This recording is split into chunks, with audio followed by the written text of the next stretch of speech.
శివునికి విగ్రహ రూపంలో ఆలయాలు ఉండడం చాలా అరుదు. ఎక్కువగా శివయ్యను లింగాకారంలో భక్తులు పూజిస్తూ ఉంటారు. శివుడు విగ్రహ రూపంలో దర్శనమిచ్చే పుణ్యక్షేత్రాలు కూడా చాలా అరుదు. అందుకని శివుడు విగ్రహ రూపంలో దర్శనమిచ్చే క్షేత్రాన్ని ఎంతో పుణ్యం చేసుకున్నవారు కానీ దర్శించలేరు.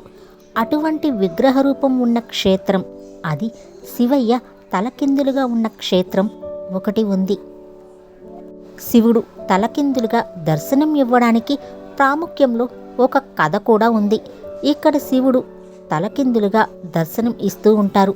యమధర్మరాజు శివుని గురించి తపస్సు చేస్తున్నాడు.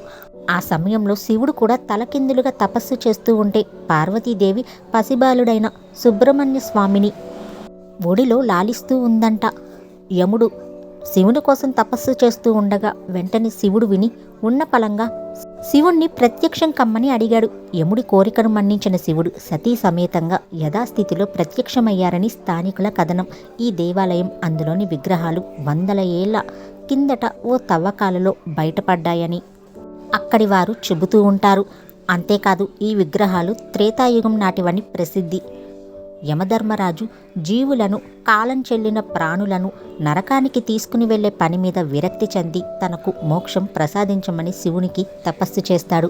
శివుడు ప్రత్యక్షమై యమధర్మరాజుకి ఒకానొక రాక్షసుడి ద్వారా యముడి పేరు మీద క్షేత్రం ఏర్పడుతుందని, ఆ క్షేత్రంలో శివాలయం వెలుస్తుందని, అప్పటి నుంచి యముడు, శివుడు లయకారులన్న భయం ప్రజలకు పోయి ఆరోగ్య ప్రదాతలన్న పేరు వస్తుందని శివుడు యముడికి వరమిచ్చాడట. ఆ వర ప్రభావంతోనే ఇక్కడ ఆలయం వెలిసిందని, ఈ గుడిలోని శివుణ్ణి పూజిస్తే దీర్ఘరోగాలు నయమవుతాయని స్థల పురాణంగా చెబుతారు.